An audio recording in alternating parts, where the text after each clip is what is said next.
सेठानी थी, उसके 4 बेटे थे। तो चारों बेटे थोड़े बड़े हुए तो सेठ ने उनका एडमिशन स्कूल में करा दिया। तो वो बच्चे रोज स्कूल जाते थे, पढ़ाई करते थे, लेकिन कभी कभी होमवर्क नहीं करते तो टीचर आपको डांटते हैं ना। तो एक दिन पुराने जमाने में क्या, टीचर कभी कभी पनिशमेंट भी देते थे, डंडा से भी मारते थे, मुर्गा भी बना देते थे। तो वो बच्चे आपस में ऐसे झगड़ा करते, जैसे भव्य और ये बहन भाई करते ना, तो वो लोग भी भाई भाई झगड़ा करते। तो एक दिन टीचर को गुस्सा आ गया और उन्होंने बहुत डांटा उसके बच्चों को। तो जब डांटते तो आप बच्चे क्या करते हो, घर जाके मम्मी पापा को बताते हो। तो पापा तो दुकान में थे, तो घर आए, मम्मी को कहा कि मम्मी ऐसे ऐसे हम लोगों को तो टीचर ने आज बहुत डांटा। मम्मी को तो बहुत गुस्सा आया, कहा कि एक तो हम लोग फीस देते हैं पढ़ाने की और ऊपर से टीचर ने डांटा क्यों, हम अपने बच्चों को पढ़ने भेजते हैं। तो उसने कहा कि कोई जरूरत नहीं है ऐसा स्कूल में जाने के लिए, आज से तुम्हारा स्कूल जाना बंद। और उसने क्या किया, अपने बच्चों की कॉपी किताबों को जला दिया। उस समय चूल्हे में खाना बनाते थे, तो चूल्हा जल रहा था, उसने सारी किताबें, बोले क्या जरूरत है पढ़ने लिखने की, हमारे पास तो बहुत धन है, बहुत पैसा है, कितना भी आराम से बैठे बैठे भी हमारे बच्चे खाएंगे तो खत्म होने वाला नहीं है, कोई जरूरत नहीं है मुझे अपने बच्चों को स्कूल भेजने। शाम को उसके पापा आए, उससे बहुत समझाया कि देखो बच्चे पढ़ेंगे नहीं तो इतना बड़ा व्यापार कैसे संभलेगा, अगर उन्हें अकाउंट्स नहीं आएगा तो।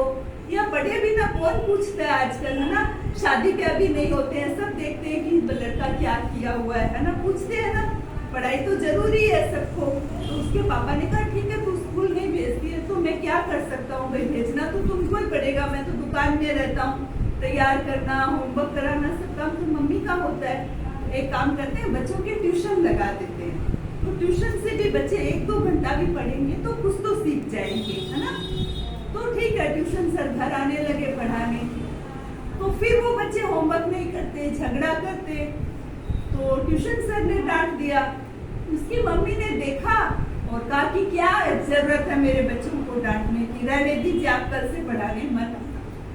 ऐसा उसने किया, उसके बच्चे अनपढ़ रह गए। तो क्या हुआ, उसके ज्ञानावरणीय कर्म का बंधन हो गया, क्योंकि उसने अपने बच्चों को पढ़ने से रोका। वो बच्चे पढ़ लेते, लेकिन उसकी माँ ने उन्हें पढ़ने नहीं दिया। तो अगर इसी तरह हम लोग कागज, जैसे कागज पे ज्ञान लिखा हुआ होता है, लाइक न्यूज़पेपर, उस पे भी कुछ ना कुछ लिखा हुआ होता है, आपकी पुरानी कॉपियां होती है, तो उन्हें हमें जलाना नहीं चाहिए। पटाखे भी कागज से बनते हैं, हमें उन्हें नहीं फोड़ना चाहिए। कागज में खाना नहीं चाहिए, कभी भी कोई भी अक्षर का कागज हो उस पे जूठा नहीं फेंकना चाहिए। कई बार हम लोग होते हैं ना, कागज में ले लेके खा लेते हैं, फेंक देते हैं कागज। आप टिश्यू यूज करो, उस पे कुछ लिखा हुआ नहीं है, लेकिन अगर किसी पे भी लिखा हुआ है, और बड़ी बात, ये पेन को मुंह में नहीं लेना चाहिए, ऐसे ज्ञान की अशातना होती है। और किसी को ऐसे किताब कॉपी को नीचे नहीं रखना चाहिए, क्योंकि नीचे रखने से ठोकर लग सकती है। और एक जो हम लोग पेज को या नोटों को कई बार थूक लगा लगा के गिनते हैं ना, तो वो भी नहीं करना चाहिए, क्योंकि जूठा हो जाता है, सबसे गंदी चीज है। तो तुम जाके दादा को बोलना, है ना, इससे हमारे ज्ञान की आसाधना होती है। अगर हम ऐसा करेंगे तो ज्ञान हमें चढ़ेगा नहीं। कोई बार होता है हम लोग बार बार पढ़ते हैं, फिर भी हमें याद नहीं होता है, क्योंकि हमने कभी न कभी किसी न किसी रूप में ज्ञान की आसाधना की है। और अगर हम ज्ञान का सम्मान करेंगे, ज्ञान को अच्छे से रखेंगे, मतलब लाइक किताब को, अपनी कॉपियों को या पेन पेंसिल उनको इधर उधर नहीं फेंकेंगे, तो क्या होगा, हमें ज्ञान चढ़ेगा। यानी आप एक बार भी सुनोगे आपको फटाक से याद हो जाएगा। बन कहाँ ज्ञान की